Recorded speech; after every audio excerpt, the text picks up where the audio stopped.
है everyone. Israel और Palestine में फिलहाल वॉर चल रहा है और कंडीशंस काफ़ी क्रिटिकल्स हैं। अब कंडीशन क्रिटिकल है कैसे है, क्योंकि हमास ने अटैक किए थे और हमास के अटैक के बाद इसराइल ने गाजा को कंप्लीट सीज करने के ऑर्डर्स दे दिए। ऐसे में अब इसराइल क्या कर रहा है कि टारगेट कर रहा है हमास के डिफरेंट डिफरेंट लोकेशंस को, क्योंकि हमास ने इसराइल के सिटीजन्स को भी हॉस्टेज कर रखा है। इसीलिए इसराइल हमास के टारगेट्स को टारगेट करके, हमास के सेटर्स को टारगेट करके और उन्हें कंप्लीटली सीज करने की कोशिश कर रहा है राइट नाउ। अब फिलिस्तीन ने इसराइल पे एक एलिगेशन लगाया है कि इसराइल क्या कर रहा है कि जो भी हमास के सेंटर्स हैं उस पे इसराइल व्हाइट फॉस्फोरस बम का अटैक करवा रहा है। जी हाँ, व्हाइट फॉस्फोरस बम, जिसे हम P4 बॉम्ब भी बोलते हैं। P4 आप स्ट्रक्चर देख सकते हैं। डिटेल में समझते हैं कि आखिर क्या होता है व्हाइट फॉस्फोरस बम। ऐसा नहीं कि इसका यूज पहली बार किया गया, यूक्रेन वॉर में भी ये सामने आया था कि यूक्रेन वॉर में भी इसका यूज किया गया था। तो देखते हैं क्या होता है व्हाइट फॉस्फोरस। बेसिकली एक कलरलेस व्हाइट और येलो कलर का एक वैक्सी सॉलिड होता है जो कि मोम के जैसा होता है। इसको नेचुरली नहीं बनाया जाता, इसको फॉस्फेट रॉक से बनाया जाता है। काफी हाईली कंबस्टिबल होता है और ये जल्दी से रिएक्ट कर जाता है। हवा में ऑक्सीजन के साथ रिएक्ट करते ही ये आग पकड़ लेता है। Room temperature basically 25 to 27 degree होता है।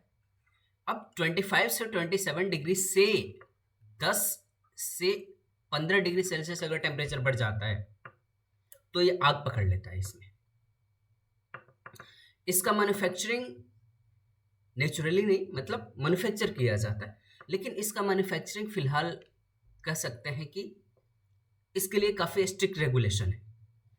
इंटरनेशनल लॉ क्या है इसके लिए, इसका यूज प्रोहिबिट है, मतलब व्हाइट फॉस्फोरस का यूज नहीं कर सकते बेसिकली इन सिविलियन एरियाज।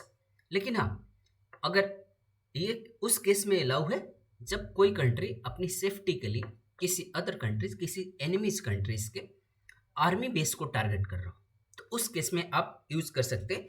लेकिन 1980 के जेनेवा कन्वेंशन, 1980 के जेनेवा कन्वेंशन ने इस पर बैन लगा दिया था। नाउ एप्लीकेशंस क्या है? एप्लीकेशंस एक तो मिलिट्री एप्लीकेशंस है, मिलिट्री एप्लीकेशंस में यूज कर सकते हैं। अदर भी कंपोनेंट है like fertiliser, food additives, cleaning compound and several uses. Effect क्या है? व्हाइट फॉस्फोरस बॉम्ब बेसिकली इसके दो काफ़ी हार्श इफेक्ट है।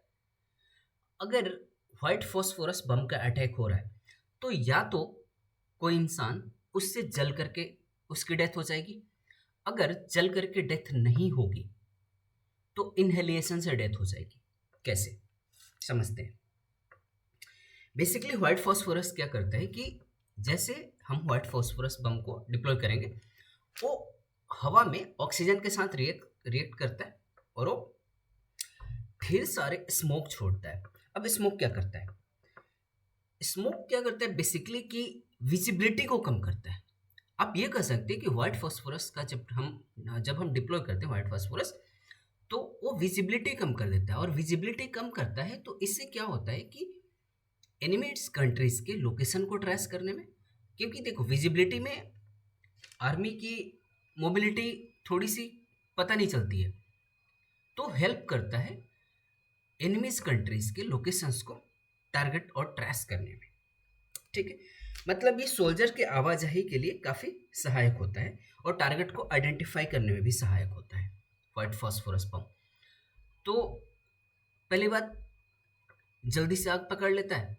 अगर सपोज इससे कोई बच जाए तो इनहेलेट होकर मर जाएगा, मतलब कि इतना धुआं छोड़ता है व्हाइट फॉस्फोरस बम कि सांस नहीं ले सकती, ऐसा वाला कंडीशन हो सकता है, मतलब हो जाता है। तो that is all about white phosphorus bomb. So thanks for watching. I'll be update on all these situations.